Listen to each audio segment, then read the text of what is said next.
Hey, Jason Bradley from Community Solutions, Minnesota. We just started an Instagram account that I want to tell you guys about because we're finding all this great stuff across the state of Minnesota, and we have to share it with you. You're going to find exclusive content that is not going to be anywhere else on the web. We're going to give you behind-the-scenes looks at our podcasts, our tour of roundabouts, the mixed-use development that we find, our keynote addresses, all this stuff that is going to have a great story along with it that you can share with your friends and your neighbors so that they understand what's going on in their cities as well. Where can you find it? COMM Solutions MN on Instagram. Thank you very much. Thank you from the bottom of our hearts. So now please share it, get out there, and let's tell our story, Minnesota. Thank you.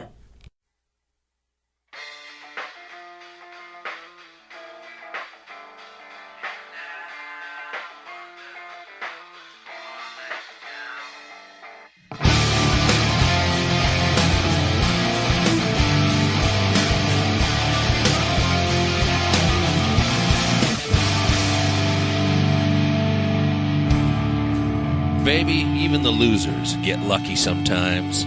Baby, even the losers keep a little bit of pride. They get lucky sometimes. This is the Community Solutions Podcast. Jason Bradley, Andrew Richter, fresh off Thanksgiving break. Here we are. How you doing, Andrew? I'm doing great. In fact, I think I'm still full from Thanksgiving. So yeah, that's good. I've been trying to walk it off, but it just isn't happening. Yeah, I know the opposition was hoping that we would go away, that we would take some time off for Thanksgiving, that we would feel good about having some time off and feel like we didn't want to come back and do this. But I can tell you that I am coming back more energized than ever to make sure that we spread the message of small government at the local level, of increased personal freedom at the local level, of exposing hidden taxes, of making sure that we're not wasting people's time, people's money, people's energy. I tell you, I am ready to go. Well, that's a big task in front of us, unfortunately. I wish it was not so big. Well, that's I'd like to retire one of these years. I don't think that's going to happen anytime soon. Yeah, who needs that? Who needs that? When you retire, who needs fishing and sunsets on the lake and mosquito bites and golf every day, and who needs that? I tell you, if that's all you got to live for, you don't have long left. I think I got a long time left. Exactly. I mean, heck, you're about 40. So you have another 50 years. 41 on January 10th. Yeah, you have another 50 to 55 years that you can put into this cause, because I'm going to be right there with you. I'm going out on a mountaintop I better at not live that 120. long. I'm telling you right now. 120 years old, going out on a mountaintop. Well, that's and you won't see me there. Well, that's a fact. Yeah. By choice, or I don't know. I've seen people 100 years old, and I think I'd rather be dead. So I don't know. Okay. I might have death by cheeseburger by that time. We'll see. But I'm going to aim for it. I could have death by pizza by then. It's very possible. It's okay. I mean, who wants to spend their life eating rabbit food? I mean, I just wish they'd take all the garbage out of our food that they put into it. That's something I'd like to see. Right. But that's for another show.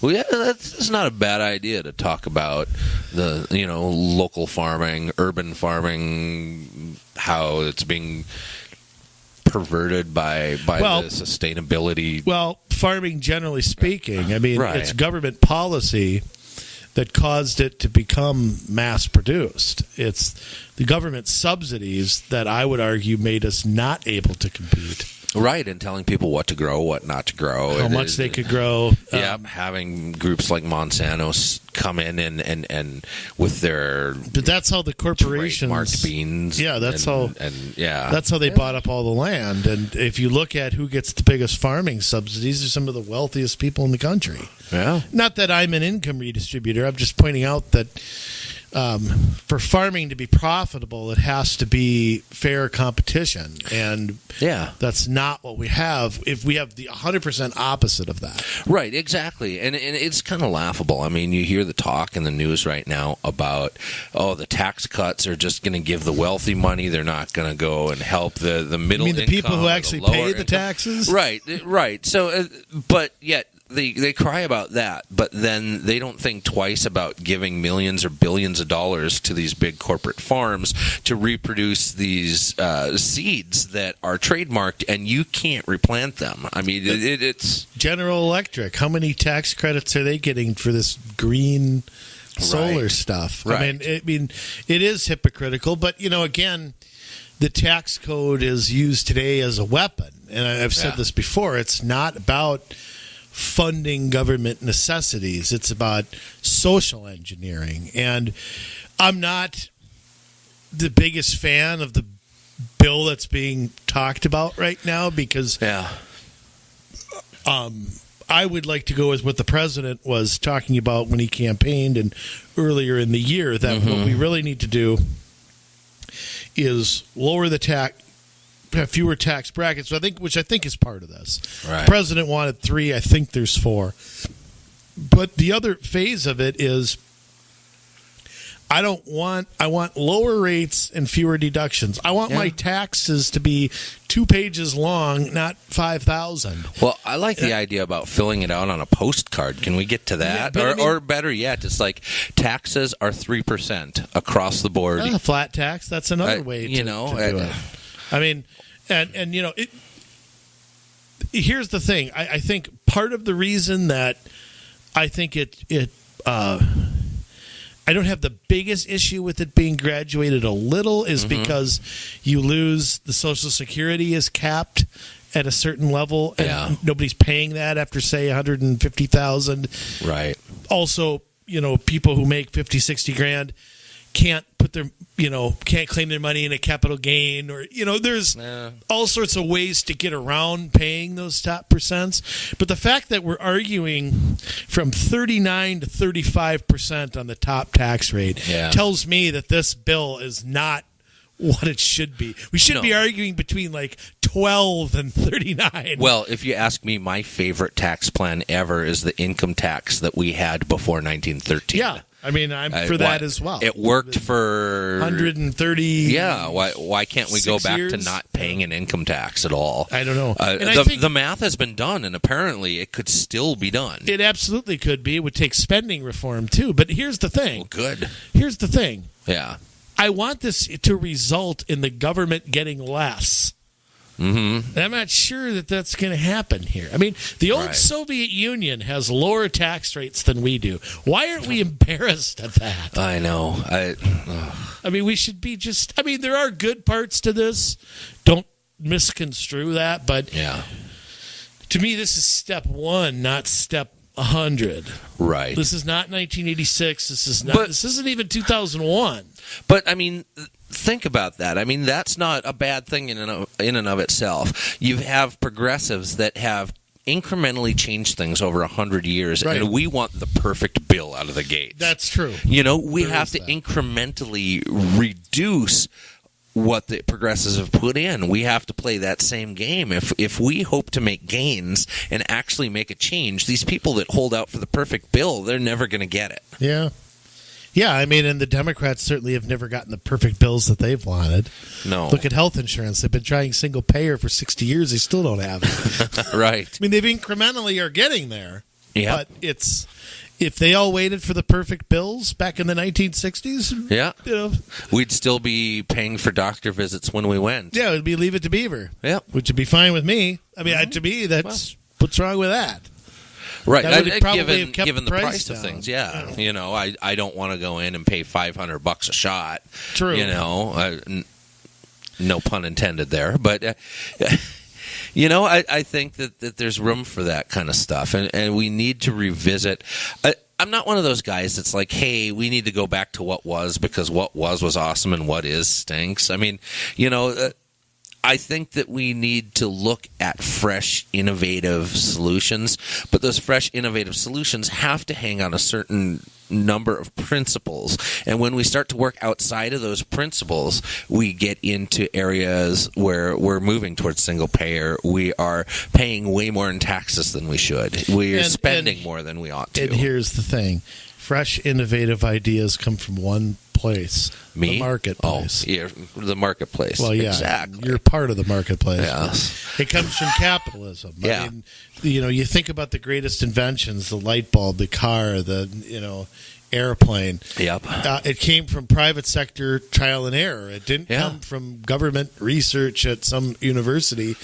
It was people who took chances. And I think that entrepreneurial spirit, which I think in some places is alive and well, and I think in some places is being squashed. And I think right now, though, it's bigger than ever, and so I have some hope that way. Unfortunately, I think here's the problem. Yeah, it's bigger than ever with one sector of the population. Half this country still thinks socialism is better than capitalism. Well, I think, even though I don't think they understand what socialism means. That's the thing. I think that there's a group, even like a large group of millennials, that are really into entrepreneurship right now, and I think that they still somehow weirdly embrace socialism, and they don't understand that those two don't mix. Yeah, they're sitting on mom's couch with the springs sticking out of it, that they're on mom and dad's health insurance till they're 41, so they're probably not. They get out in real world USA, their views might change at that point, if they don't stare at their phone all day. Well, I mean, a lot of them are learning how to run businesses out of their phone, and I'm hoping that someday, as they mature, that they get that understanding that capitalism gives them the ability to do those entrepreneurial things that they want to do. Well, it's a good transition here because young people, right, making decisions, 18, 19, and 20-year-olds being able to make decisions. 18 is supposed to be an adult in this country. Yes. And as we've talked about, there's contradictions in the law everywhere as to whether you're an adult or not, whether it's being charged with a crime, driving a car, voting, drinking alcohol. I mean, my opinion that I think we need to pick one age, and I'm not going to sit here and speculate on what that is, but we've had some more Tobacco 21 news in our little news bag here before we get into what we're really talking about. We sure have. You got news, local lowdown. You got news on Robbinsdale. What's going on in the People's Republic of Robbinsdale? Well, they encountered the Tobacco 21 group. They were considering raising the tobacco minimum age to buy tobacco to 21. And I'm sure it was a riveting debate. Yeah, but that's not all. They were also talking about flavored tobacco and banning flavored tobacco and things like that. Now, are you talking about flavored cigarettes or flavored vaping? No, not like pipe tobacco or anything like that. Yeah. So, they didn't have any problem with doing any of this. In fact, there were a couple things that passed, but the one thing that it's odd. Robbinsdale said that we believe in raising the minimum age to buy tobacco to 21, but until the cities around us start doing it as well, or the state of Minnesota says that they want to go in that direction, we're just going to wait.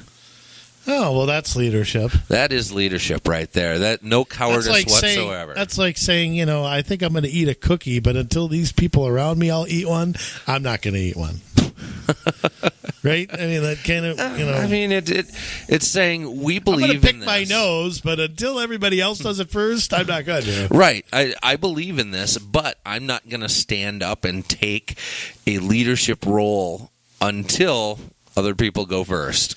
Doesn't surprise. With that council, that doesn't surprise me at all. Right. I really don't. I mean, Well, and you know, it wasn't like St. Louis Park, though, where St. Louis Park, nobody showed up from the community. I mean, hello, you have a community of twice the size of Crystal at least. 40,000 people. And nobody shows up, and it passes in 23 seconds. Or you have, in Robbinsdale, at least where some business owners showed up, and you have a guy like Dan Rogan who has been on the council. I don't know what he's in his like seventh life. If you're talking like Cats Lives or whatever on the council. Blonigan's the guy who's been there forever. Yeah. Anyways, you know, he tells the guys that are there from the merchants of the community. Well, maybe if you guys were more involved in the community, you'd have residents that are standing up for you. They probably see more people from the community every week than Dan Rogan sees in a fortnight. Yeah, probably. I mean, Dan Rogan, I couldn't pick him out of a lineup of one. Yeah. So, what a moron. Look, Robbinsdale, those are the people you elected. Yeah, well, I remember going to, what do they call their Bluebird Parade or whatever it is? Whiz Bang Days. We went to the parade, 2, 3, 4 years ago, and I remember they were cheering for their city council people when they came through on their waving on the back of their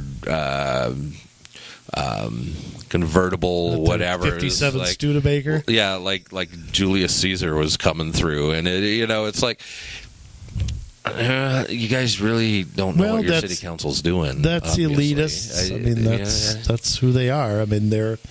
You think that's bad though? I live now in the conservative city of Plymouth. Yes, you do. How's that going for you? Well, I'm okay not being in Keith Ellison's district anymore. Well, there is that. I mean, Eric Paulson, who's joining up and passing things with other people. Well, Paulson's somebody that. Yeah. He's pretty. There's a handful of things I disagree with him on, but I did vote for him last time. We can certainly do worse. Yes, we could. The Plymouth City Council, you want to talk about a council, again, this conservative city that supposedly is and again, this highlights everything that we have been saying here for 10 years now. They passed Tobacco 21 by a 4-3 vote. Very nice. So the 7 Republicans very nice. Allegedly there. Plymouth, it's great. Here's the kicker, though. Okay. They are not putting it into effect until July 1st of 2018. Now, let me ask, in the hope that the legislature does something, takes them off the hook. Oh, really? Now, let me ask you a question, you Plymouth people who voted for this. If smoking's so bad, how many 18-year-olds are going to get hooked on tobacco in the 7 months while you're farting around with this new law? I mean, you think about that. Why don't we backdate it? Let's backdate it and arrest the people who were 18 to 20 who had it, because they're going to get hooked now. Right. Yeah. I mean, if you listen to the crisis here that is going on. Oh no, we'll pass a new law, but we'll do it next year sometime, hoping somebody bails us out in St. Paul. It's important. We have to do something now. I mean, in July. I can't even comment any further. It's just, it was just pathetic. Enjoy Plymouth. That's good. Yeah, find a new city pretty soon, I think. Yeah, that is not a conservative council. No, it's not. There's always spots open in Crystal if you care to come back to a good city. Oak Grove is good too, but that's a little far away. Very good city. I'd like to have you a little closer since we have to do business together. True. And I'd like to be a little closer, and Oak Grove's in good hands. It is. Maybe you could move to New Hope and really get entrenched in all that's going on there. Next. I wouldn't live there for free. Really? Oh, they might be subsidizing people sometime in the near future with all the. I don't want their money either. So I wouldn't. Don't even get me started on that. Oh boy. was good stuff. So I think that kind of completes the local lowdown here. The local lowdown keeps getting lower and lower and lower. Yeah. When are we going to have some good news to report? Exactly. Yeah, I don't know. Guess that's not our job. Actually, to report good speaking news. of Oak Grove, you want good news for the local lowdown? I believe that their taxes are going up 0% this year. I believe that they are the lowest tax city in Anoka County for the I don't know how manyth year in a row, and that's a growing area. Yeah. I mean, that's not, it's starting to be. It's a little far out for people who are working in the cities, but... So congratulations to Mayor Mark Corrin and Councilman Dan Deno and the group up there that has no tax increases whatsoever for the 2018 year. Congratulations. Well, they could be the only city saying that. That's true. Now... Granted, there are cities like Crystal still trying to get that under control and bring out the hidden taxes into plain view so that it's part of the general budget. It's true. Remember, we're just looking at the levy, and we can't get lost just on doing that. Right. There's the franchise fees, which Crystal doesn't have. There's right. the getting rid of things like the assessments and the what do you call buying a home? Yeah. What was that? I always forget the name. I do too. No, inspections. Yeah, the city inspection portion. Yes, but that's a $200 cut to anybody buying or selling a home. So I mean, there's other ways of doing that. I know that since they've gone through the city code, there's been a lot of changes as far as personal liberty goes. Yeah. So let's not. We do have to look at the total picture. They don't have franchise fees there like they have in New Hope, Golden Valley, Plymouth, Brooklyn Park. They instituted quiet zones. They are now in effect, so there should be no more train horns going through Crystal. That's I saw that on the Light of Crystal. People were very happy about it. Absolutely. So that's true. I mean, we do, I think, stare at the levy too much. I think even I'm guilty of that sometimes, but that's another part of what we're doing here. And that's probably a whole show in and of itself, explaining the various revenue and expenditures that you will come across. Exactly. I mean, like the city that we looked at recently, where 48% of their taxes came on the general levy, and the rest of them were through franchise fees and so permits on and so forth. Yeah, licenses and intergovernmental stuff. And right, grants. and nobody knows about it because the CAFR has 150 pages or more. And nobody looks at the CAFR. It's always the budget. And that's what people think. Here's what I'm paying in taxes. No, you're not. Well, I don't blame them because the first time I looked at a CAFR, it went over my head. So I understand why it does to people. Well, most people don't even know about it. Right. But I think that and I've said this before, I think they make these documents intentionally difficult to understand. I think that the whole budget, what they should have is Budget 101, 5 pages that you and I know how to write. Right. And then the explanation about it, if you want to read that, somewhere else. Mm-hmm. If you want to break down every employee's salary and benefits and child care and, gas money or whatever they get, fine. But I think when you combine that all in one document, it becomes very difficult to see where your money's going. Now, some cities do a good job of that. Some cities do it a little different. Some cities have certain funds. Some cities don't have those. Yeah. So you can speak about it generally speaking, but I think it's every city is unique. We've said this a million times. That's why they're unique, but they're all doing the same thing, right? In a different way. Yeah. It's insanity. You say tomato, I say tomato. Yeah. Who says tomato? No, nobody says that. That is the dumbest thing I've ever heard. You say isn't, I say ain't.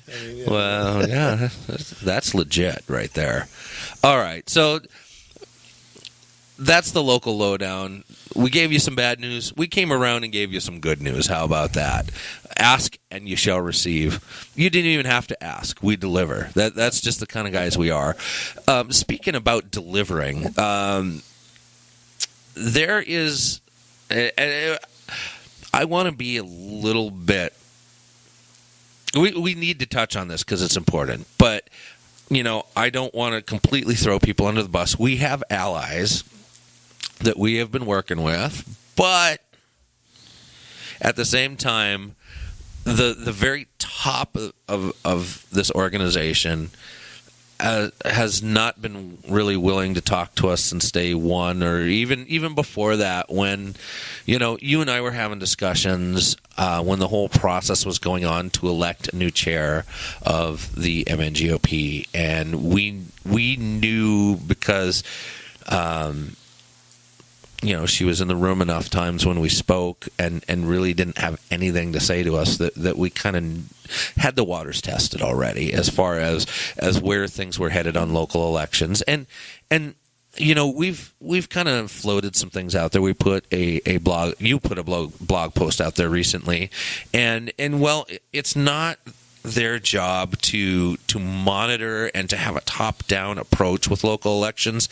It is their job, I think, to affect the culture of the entire party in the state and to make it a priority. And so we're going to just discuss a little bit about that. And I know, Andrew, you received another fundraising letter. This is the second one that you've received. And maybe there's been some improvement in their stance. Well, but why don't you... There's no misspelled words. Okay, that's good. Why don't you baste us like a turkey here? Can I go back just a little bit? Yes. Before we get to that, because I think that it's. I've been a conservative, liberty-minded guy for a long, long time. Right. And that's the principles I live by, and it's the principles that we try to change government to. Yeah. And I've always.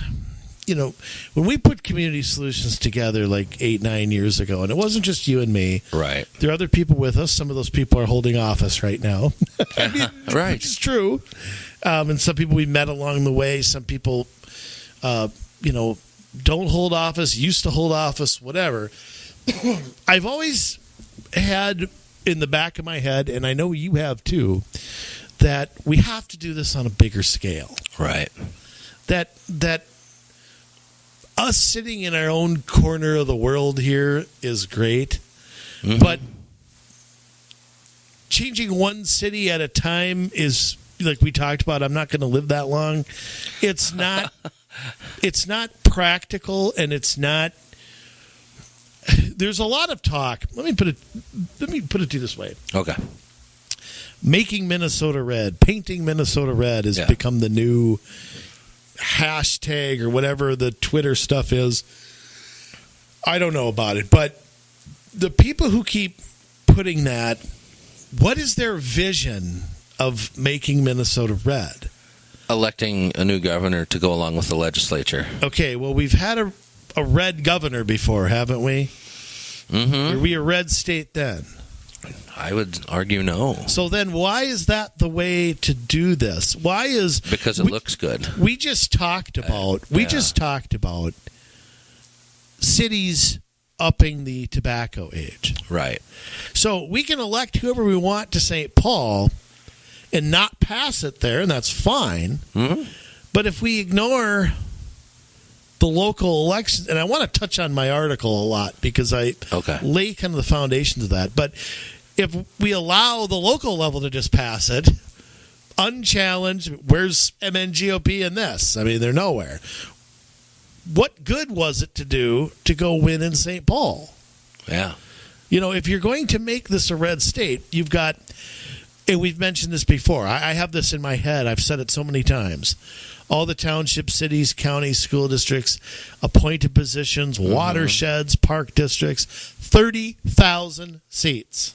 Yeah. You've got counties that elect a clerk, they elect an auditor, they elect, Hennepin's not one of them, but a lot of the non-metro counties do. Yeah. And we should be filling those seats. These people run unopposed. I mean, we should. It would make sense to do that. So, and here's the thing. When we first made Waves, I kept thinking something at MNGOP would change. Mm-hmm. I kept after 2014, right, when there was a real buzz about what happened in Crystal. Yeah. And you and I were on talk shows, and of course I was getting phone calls from people at MNGOP who happened to be running for something. Right. I won't say who they were. You can figure that out. Talking about how they know what happened here, and I'm like, well, you got my number. Mm-hmm. And I didn't get too many phone calls. No, we didn't get any. I mean, really, until the beginning of this year. Till the end of somebody's term who's now running for governor. Yeah. And no offense, I don't have I'm thankful he brought us in. Yeah. I don't have an axe to grind with Keith or anything. No, It's not I'm thankful he brought us in. Yeah, I mean, we did, and it did kind of catapult what we're doing now in some ways. And getting us out to some of the congressional districts and things like that. We met some good people. It's not that. I still think that. I still think that was a good thing. It was very fun to go there. But you keep having hope, and maybe I've always been a skeptic when it comes to politics, yet I'm a sucker once in a while. Right. That when you get a new person in office or at running something, that they are going to take a different look at it from, say, who the previous people were. Yes. And we had a new chair elected, Mm-hmm. a person who was a no-vice, a compromise candidate. No offense, because sometimes they win. But if you go back to the vote at the State Central, and I finally retired as a State Central delegate, so I finally didn't have to go to those stupid things. There was an anti-Chris Fields faction there. There was an anti-David Hand faction there. And the person who won, who finished third on the first ballot, was kind of chosen as I don't want to say a compromise candidate, but probably had the least enemies or the least ruffled the least feathers. Right. There were Jennifer Carnahan's who we're talking about. Right. Now, I'm not singling Jennifer out. She's nice. Beaten on the head. Yeah. I kind of have. Maybe I did. If I did, I don't remember. No offense. But whatever, I probably did because I go to these places and schmooze. So, and when she got in, I have to admit, and again, this is not directed as a negative, I was scratching my head. Yeah. I thought, okay, here's a person who admittedly had attended their first caucus in 2016. Right. And I'm going, I attended my first caucus in 2004. Mm-hmm. There's no way I could have run for anything a year later. It kind of barely understood the way things worked, right? I mean, when I started in as a vice chair, I'm like, I don't know, it took me a good 6 months to figure out how things worked at the local level. When I went to the caucus, yeah, the person who coaxed me into going there, yeah. I asked him, why am I going to the caucus? We all know Bush is the candidate. Right. And he's like, okay, you really don't know what we do at a caucus, do you? It's like, I guess I didn't. We didn't even talk about the president. It was, yeah. And that's the beauty of a caucus, and it's also the negligent part of a caucus, is that people think they're there to vote and go home, right? But they're not. And that's a whole other show. And I think that we'll be doing that soon before caucus in February. But Jay, I had hope. Yeah. And I tried to talk you into running for chair. Yeah, how'd that work out? Yeah, it didn't work too good. No. And I have to admit, I mean, it's a job that you have to want. Right. And it probably would be to the detriment of what you and I do. Yeah. It would certainly be that. But I had hope. Yeah, I don't know if I had so much. I remember you texting me and I'm trying that day we were following it on Twitter. Oh, I was mowing the lawn and you were giving me the updates. And I think when the results came in for the first round, I think I texted you back one word: crap. Wasn't that it? Because I already knew where that road was headed, and it was going to be about the governorship, and it was going to be about reducing debt. And not that those are bad things. We need to win the governor's races because it's like winning the mayorship of a city. It does direct a lot of things, and it's important. But you can't cut off your nose to spite your face.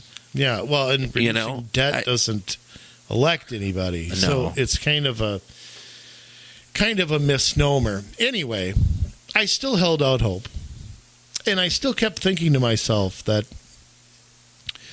And I also had hope because Miss Carnahan lived in Minneapolis. Right. I don't know if she still does, because I know she ran for office last year in Minneapolis. And I thought to myself, how could somebody live in Minneapolis and not see the problems with municipal government? Yeah. I mean, how is that humanly possible? Everything from you pick out every show we've done. Yeah. And 10 things we've talked about that are bad, Minneapolis is doing every one of them. Oh, whether that's odd year elections, whether that's ranked choice voting, whether that's spending too much, taxing too much, banning plastic bags, renaming lakes, transit, too much. Name it, they're doing it wrong. So how does a Republican in Minneapolis not see the problems that municipal government has? And you tell me, what's going to happen in St. Paul that's going to fix that? Because the wrong way to do this is to replace Democratic hand-down laws with Republican ones. Yeah. That's the wrong way to fix this. That's the opposite of everything that we say. Right. So to go there and, we're just going to ban cities from being able to raise the tobacco age. Well, you might think that that's good, but what stops the Democrats from coming in and undoing all of that? I mean, it's if we're going to govern from the bottom up, then we have to work from the bottom up. Absolutely. And I think that, we need to make a distinction because on one hand, I know it sounds a little hypocritical because we're advocating that a state party gets involved in local elections. Well, we're saying that parties should not be involved at all in local elections. And it's a fine line. We don't want people running as Republicans, as Democrats, as carrying a party flag with a big old endorsement and doing what the party wants them to do, having party control of our cities. That leads us to Minneapolis, where the ticket says Democrat or Republican or Independence Party or the Free Pot Party or whatever it is. And so we don't want that. We want people that can come from all walks of life and run in nonpartisan races and not have that party affiliation, and to be really free of the controls and the constructs that a party brings in trying the fealty of somebody's allegiance. That is bad. But yet to have parties at least looking for candidates to keeping their nose to the grindstone. Well, and I would even say something too. You can run on a set of principles that are small government, liberty-minded, without necessarily being married to. Because I'll say it straight out. Yeah. There are parts of the Republican Party platform I disagree with. Mm-hmm. And I'm vocal about it. Yeah.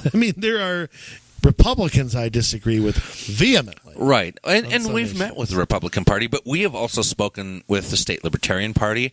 I have spoken with the State Constitution Party. And if you can get those three groups to agree on a set of 4 principles, right, that they can, work with. And you're right, it is a fine line. I'm not looking to just stand there and replace R's with D's or D's with R's or whatever. Right. I'm looking for people who have the same mindset, the same passions that we do, the same philosophies. And even if the details aren't, you don't have a majority leader standing there threatening to pull your committee assignment if you don't vote for a bill you hate. Right. And I will even go out on a limb and say there are probably some Democrats out there that agree with a lot of the principles of small government at a local level. Not a lot, but they're out there, and I would be willing to work with those people. Right, but if they had somebody in the voting booth with an R next to their name, right, they're not going to vote for them. No. So there's that. Right, and it's a way to work with those people that you may otherwise not be able to. And this is the other side of the coin. We could totally leave local elections alone like we're doing now, and what is the fruit of that? That all of our cities pretty much are run by Democrats because they recruit for those seats. They endorse people. They get people going, get them into the system. So they're doing it, and they're going to continue doing it. They're not going to all of a sudden decide to, hey, you're right, we shouldn't be involved in local elections in the capacity that we are. We're just going to back off. No, and that's why we need to change the mindset. We need to change the culture in the conservative movement in Minnesota to say that we need to be involved in these races, not top down, but we need to create a culture of, hey, this is important. We need to find people that are willing to come and govern conservatively. Well, and here's the thing. There's so many things the party can do. And unfortunately, the Republican Party is great at one thing. It's the circular firing squad. It's the bashing each other. And I know that some people think that maybe that's how I'm coming across. But quite frankly, I'm trying to help here. Right. I'm not out. We care about the movement. I'm not out for anybody's job. No. Okay. Even though some people are trying to make me the issue, I'm trying to say that I don't want the state party coming in telling us what to do, and I know Republicans are sensitive to that. Mm-hmm. They're sensitive. It's like they have their turf and they want to build walls around it, which is an attitude I can't understand. Right. But let that aside. There's a million things from training to directing money, if you will. Well, right. And donors. There's ways they can do that. There's ways they can fund people to do it for them. Yeah. I mean, I'll give you an example. This is where I'm going to get into what I wrote and some of the Twitter back and forth. But I got a letter in, I want to say, late August, early September. Okay. From the state party. I don't know if it was from Jennifer herself. I doubt it. She probably, it was probably didn't write it. Somebody in the office wrote it. And they spoke about, of course, it was to solicit money. To do what? I'm really not sure. It doesn't say. Yeah. But maybe it shouldn't. I mean, I'm not saying that, but I'd like to know where my money's going. And there was the whole talk was about the governor's race, the House, and they slightly mentioned the U.S. House. Yeah. They really didn't mention that much. Now, curiously, two things were missing. One was the U.S. Senate race, which is completely gone. I argue that they've conceded it already. Boy, did that not go over well. It's like a fart in church. But, I would imagine that they're, why would you send out a fundraising letter? And that's maybe you could argue that's a bigger race than the governorship when you look at how close things are in Washington and how a handful of senators seem to hold all the power. Now, and then the other thing not mentioned was anything about the odd year election races. Now, let me preface this. 29 cities held elections, not that many. A lot of school boards. I didn't bother counting them. But I did count 145 referendums were on the ballot in November.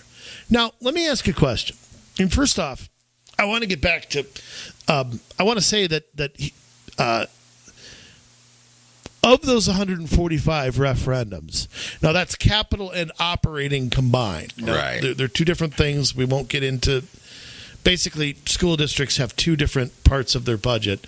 One is a capital part.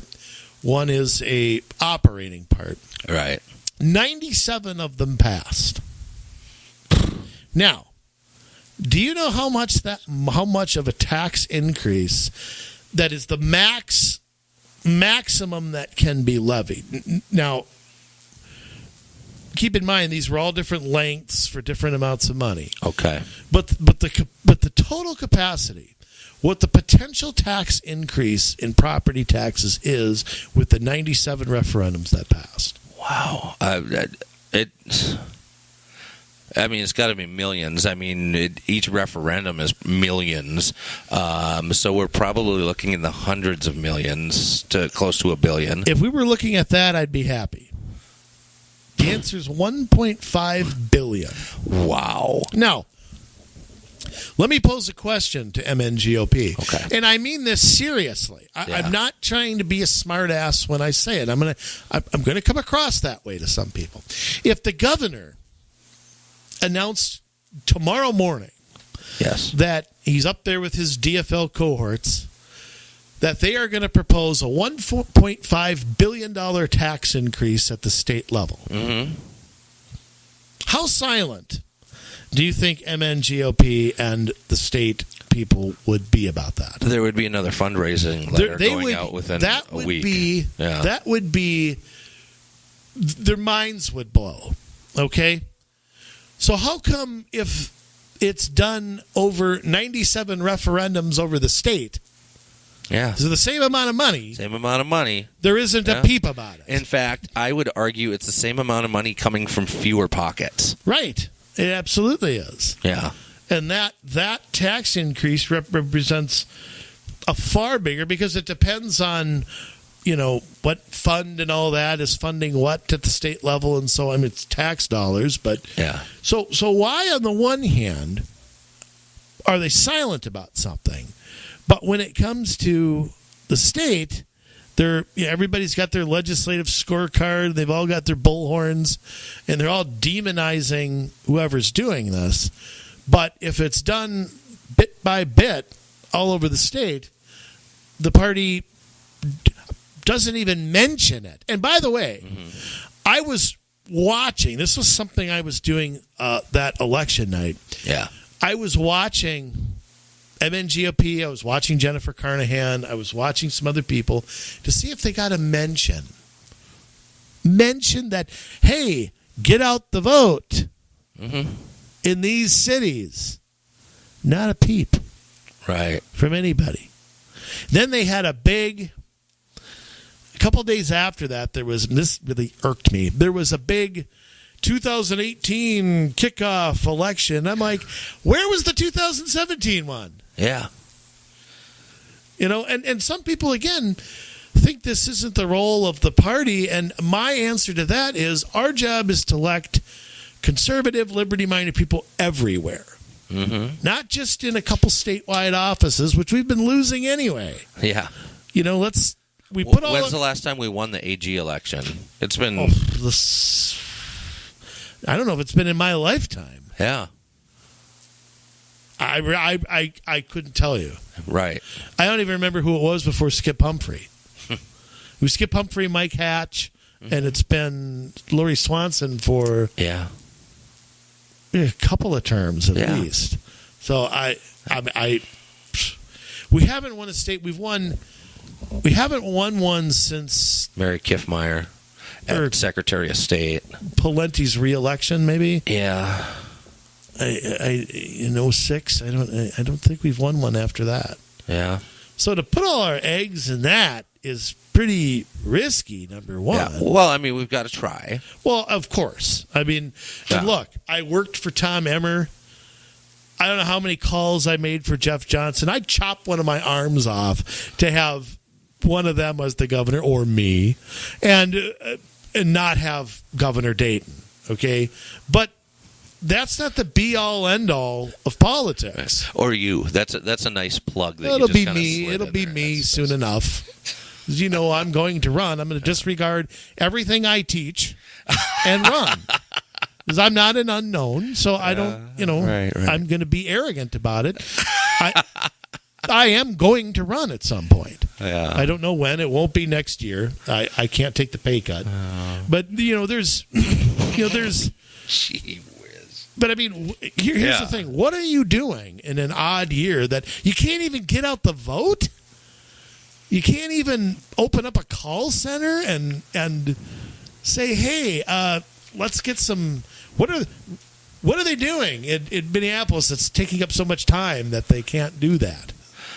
Well, and that's another thing. I mean, the people who love Minneapolis and live in Minneapolis need to be concerned about Minneapolis and work there, and because it's going to take a generation to change it, we always say, but we can't start in a generation, or it's going to take another generation. Yeah. You know, so we need people working in Minneapolis, but we need, by and large, to start looking outside of Minneapolis, St. Paul, and Duluth to try and take advantage of a conservative climate in those parts of the state, and B, being able to take advantage of the nonpartisan nature of those races to get an in have a where groundswell. Get an in where we might not have an in otherwise. Yeah, I mean, I'm sorry, but these things like Tobacco 21, like franchise fees, like Green Step Cities, I mean, these things are going in at the local level because we have ignored those races,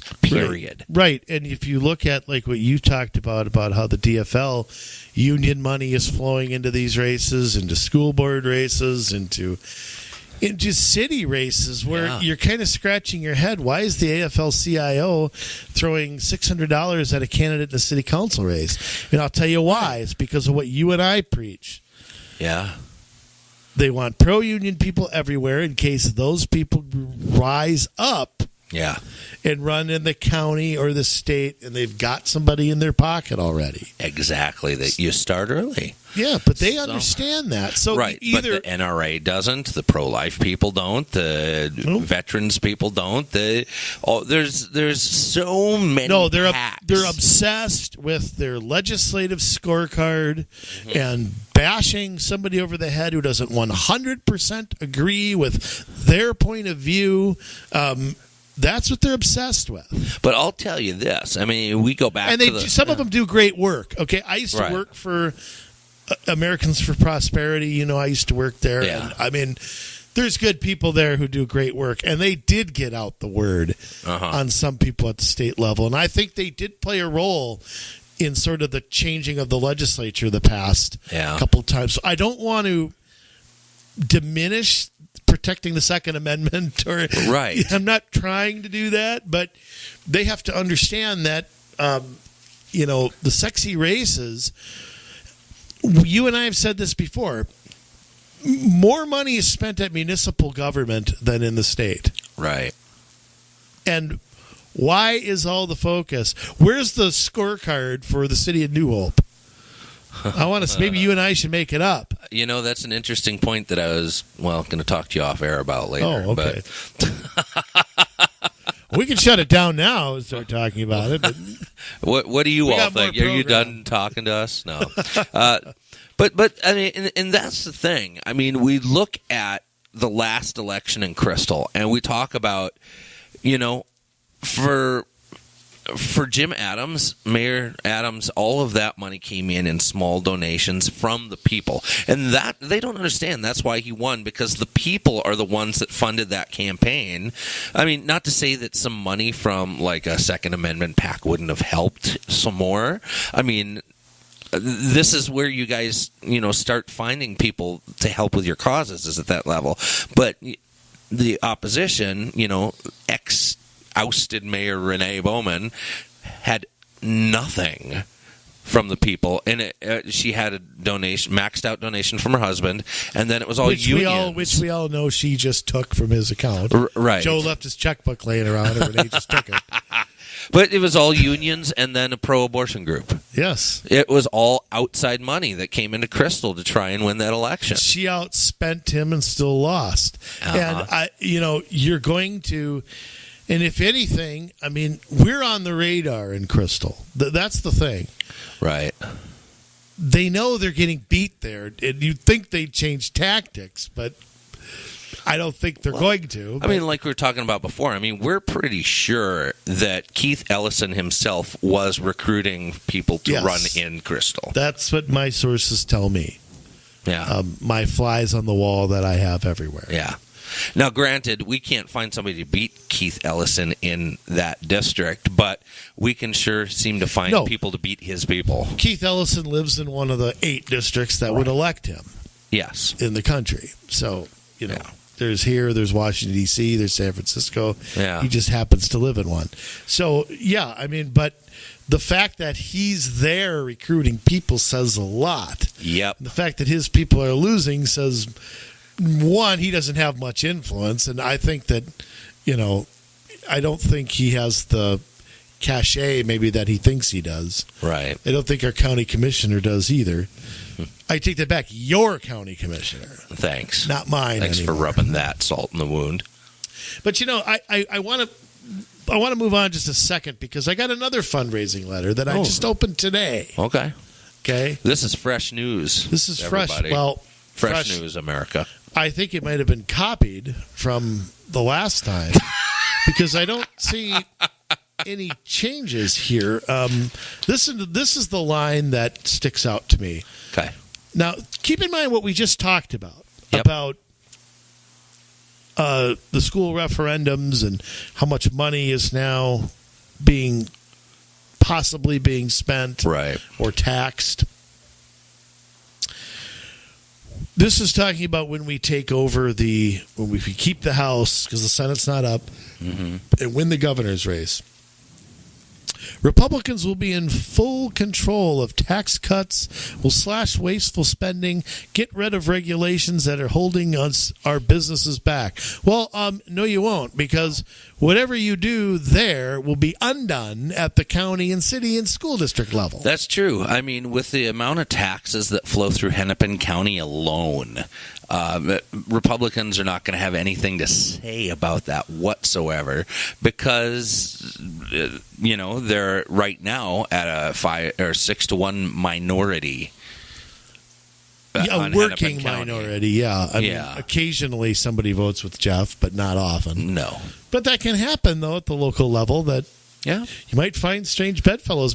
When we interviewed Jeff, remember we talked about Mike Opat voted against the wheelage tax. I know. In fact, the last conversation I had with Opat, I thanked him for that vote. Okay. I mean, I just was... You should, yeah. I was like, well, thank you for not voting for that. And he was cool about it. Yeah. I mean, he knew who I was, but he said, you're welcome. It was a bad decision on our part. Hey, whatever, I'll take it. I mean, but he was gracious and as well. But, like I said before, let's just pretend. Let's say we cut taxes at the state level, which is a fantasy. Right. Republicans never follow through on that. No. I mean, but let's say we do, and let's just say they're raised up at the local level. Well, what have we won then? Yeah. We haven't won Wiener. And it's just, I just, like I said, I can't understand how, I don't want to say nobody, but Jay, let me ask you a question. Yes. What's it going to take? And I don't mean this sarcastically, but what is it going to take for something there to really change? I don't mean token this, token that. I mean, how do you get a new vision there? Because to me, we've been using this vision for 50 years now in Minnesota. Right. And it just says, well, when was the last time we had the Republican House, Senate? Never, which is not true. We did in the 60s. Yeah. But we've been doing it this way for how long? It ain't worked once. Why are we still doing it like this? What has to change? And it's not just Jennifer. It's not at all. I know I'm harping on her, but she could change the vision. They have some power to do that. Yeah. But what needs to change there? What is it? Is it the donors? Is it the mindset that the big elections are the only ones that matter? Is it that the BPOU CD structure is not really set up to, you have to take the initiative to do this. Yeah. I mean, what is it? Well, let me address a couple of things. I mean, first of all, when you're talking about donors, that's a valid point. Jennifer's main job is to bring in fundraising money. or that's one of her One main of them. jobs. And, you know, if you've got guys like Stanley Hubbard or whoever in this state, Brian Sullivan, Bob Cummins. that know who do the big donors not are. want to fund local elections, you're not going to make it a priority. You know, you're going to fund the races that are going to get the most press, that are going to get the most bang for the buck. But, I mean, for a second, just visualize if we went out there and we won 150 local races. Now, those races come at a very, I'd say they're the most underpriced deal out there right now, because some of those races you can walk into and for $500 to $800 you can win a race. Now there's some like Mayor of Golden Valley where Shep's sitting on 10 grand money, 10 grand in cash, where you're going to need to raise a little bit more and work harder than him, you know. But you know, for the most case, you know, if you're going to run for city council in Pelican Rapids, if you're going to run for County auditor somewhere where they can't have a candidate. You know, you're not going to need to raise that kind of dough. And for a premium, for a huge bargain, you can walk into those races and with some hard work you can win. And we could take 150, 200, 300 races. And what would that do to go back to those donors and say, hey, we just picked up 300 seats across the state? You know, I think that's a big deal. And like I say, it's the most underpriced, best value, bang for the buck that people could get right now. I agree, but let me ask you a question. Yeah. Does the party, okay, I don't know who's donating to the Republican Party. I have no idea. Right. I don't know if the big donors are giving, they can't be giving directly to the candidates, Right. you know, or they're giving to PACs or whatever they're doing. Okay. But does the party have to, if they want to set up something for local races, you know, because there's ways to get around campaign limits, Right. whether that's providing a service for local races like trainings or manuals and stuff like we put together, Right. whether that's one-on-one training with somebody like, oh, I don't know, you and me, Right. whether that, you know what I mean, whether that's something like that. There's a million things they could do that don't necessarily involve Stanley Hubbard cutting a check to somebody. Right. So to me, the minds, you could take this dollars and instead of hiring a communications specialist, whatever they do, you know, how many people could that salary elect, like you were just talking about? Right. So what's got to change there? I mean, is it just that the people are just only care about the sexy races? Is it just a culture that's so inbred? And I hate using the word the establishment, but is it just so ingrained there that they can't get past it? Well, I think specifically talking from a fundraising standpoint that you're not going to have the fundraisers, not the fundraisers, the fundraisees, the donators, the donors, to give money to those races without a bit of a culture change and for them to understand what a value that is and what exactly can be done at the local level to stop the policies that they're really worried about. So can we get them all in a room? Can they all come to my house and we'll sit in the living room and talk about that? I mean, that would be the easy way to do it. I mean, it's a shame that a handful of people can paralyze a party if that's really what's going on. If that's really what's going on. I think that's part of it. When you talk about the structure from a BPOU and congressional district standpoint, I think that a lot of BPOU leaders feel like they don't want the top-down directives from the party, but they want some sort of help and direction, and that they're not getting that, and that they feel alone, and they don't feel like they're being supported. Again, not dictated to, but supported, and that there's not an infrastructure available to them to handle these kinds of races. Yes, there isn't at all. You and I both know there's nothing. And we've talked to a number of BPOU leaders that feel that way. Right. It's if you want to take over City Hall, you're on your own. Yep. You are. Sorry, but Yeah. I mean, I know it sounds bad to say, But I really think that is the truth. I mean, look at it this way. When we helped, when our BPOU and all of our people helped in Crystal, it was all us. It was all done exclusively. Now, there were a handful of people that from the outside that helped, not with money necessarily, but there were some people who gave some assistance. For the most part, it was done on our own. Yeah. And what a shame that it's that way. And even still to this day, I mean, they have to. Here's the thing: our council's in Crystal's going to get gone after.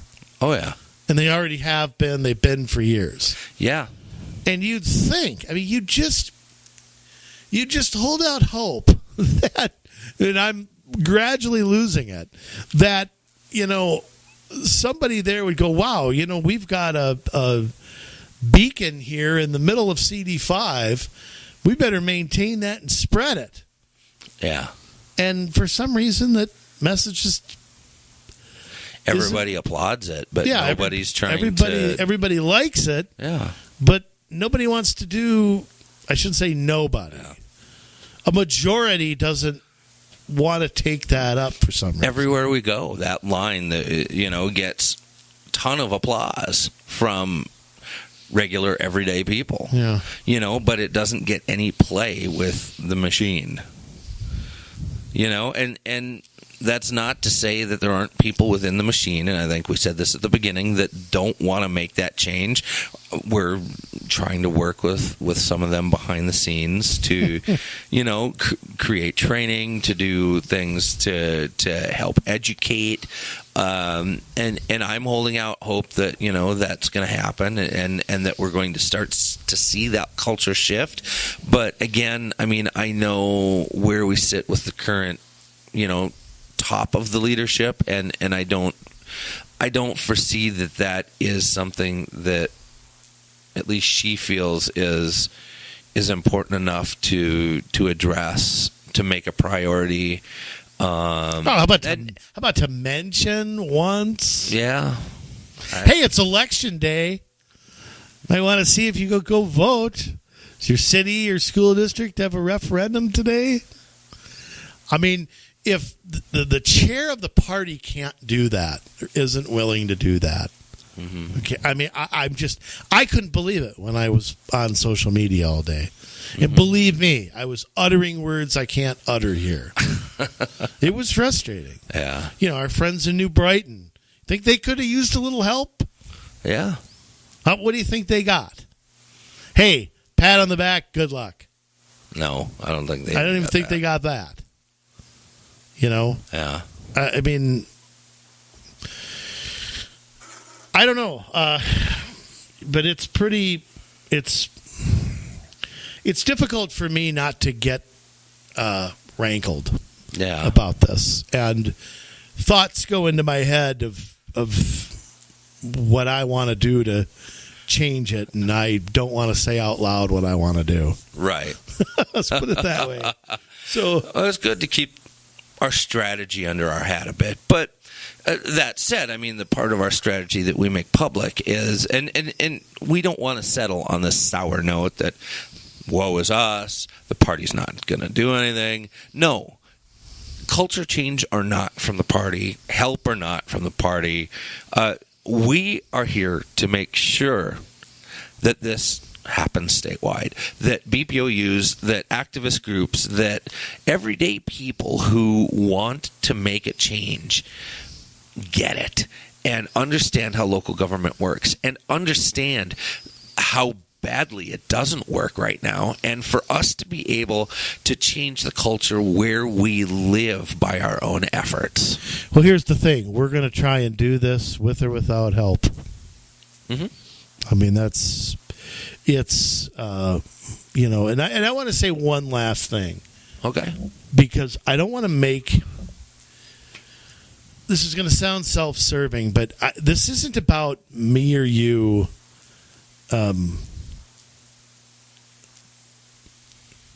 this is not about you and I doing this for a living.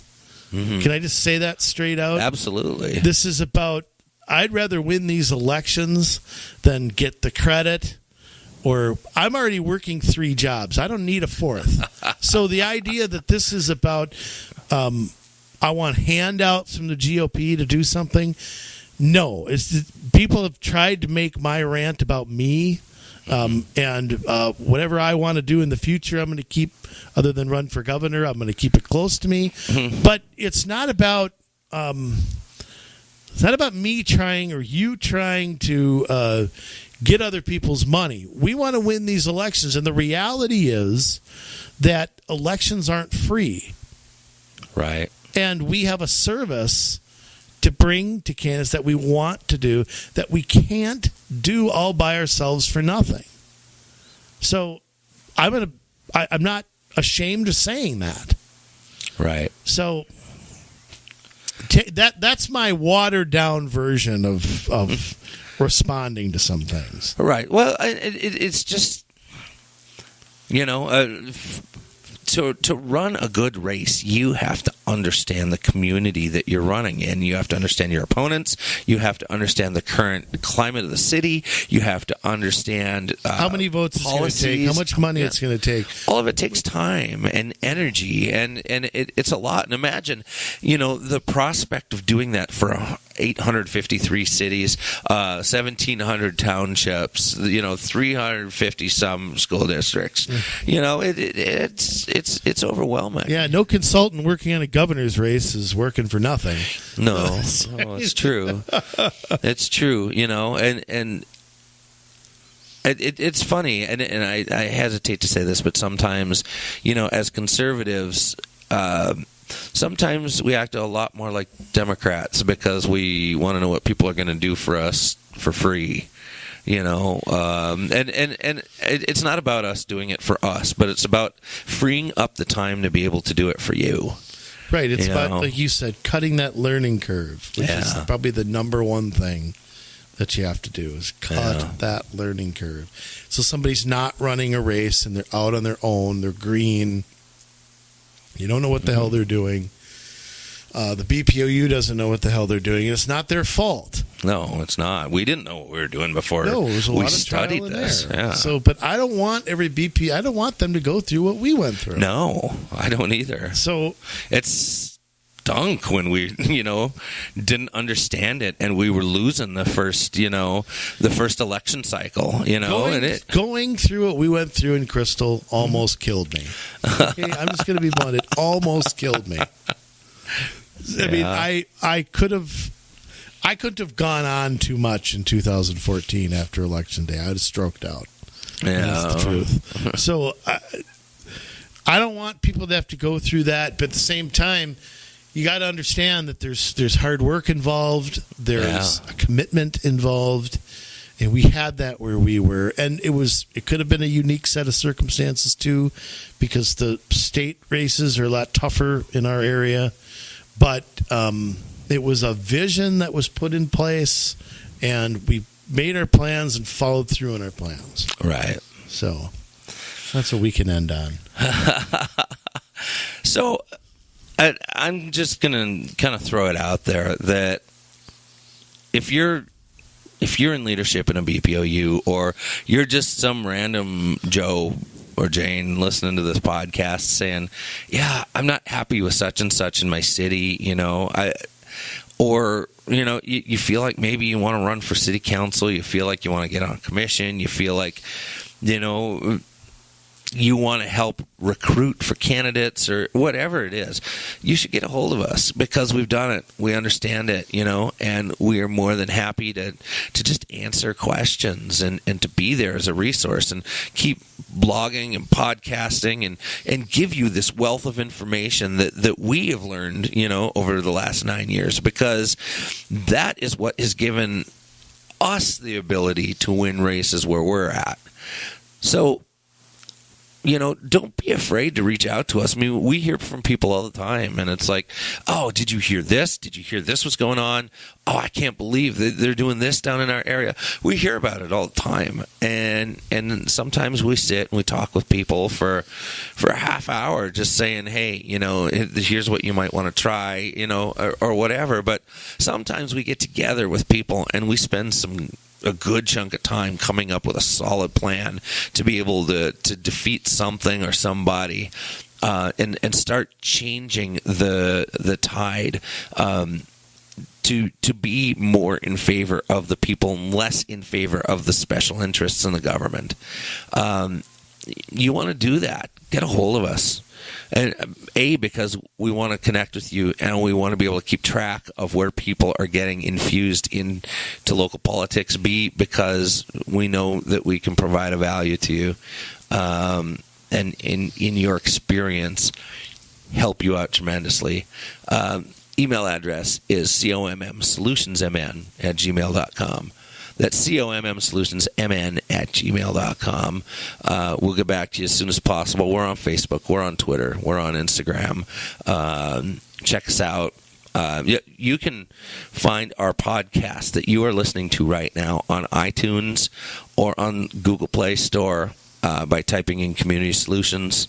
Our blog, commsolutionsmn.com.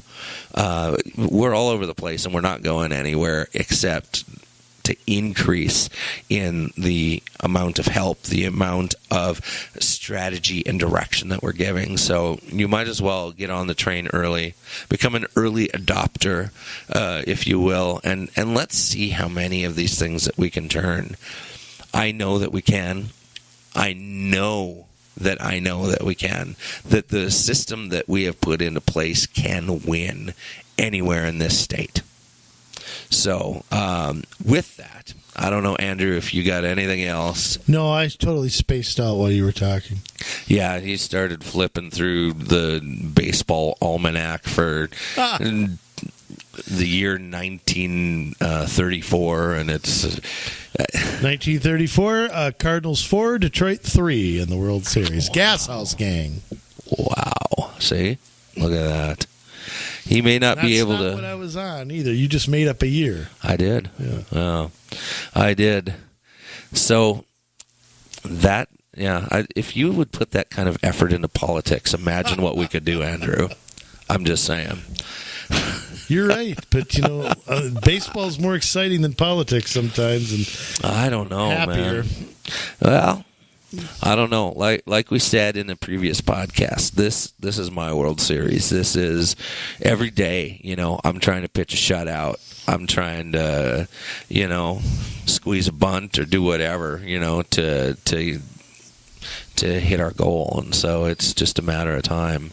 I suppose, but just like baseball, it's a long haul. It is. It's a long season. It's none of this playing 16 games and hitting the playoffs as much as I love football. But sitting out with a hangnail or something. But get a hold of us, and we will figure out a way to work with you, and it'll be good. You will see things happen. I am certain of that. So this is where we leave off, though, and it becomes your responsibility. So, Minnesota, we love you. But now it's your turn to get to work.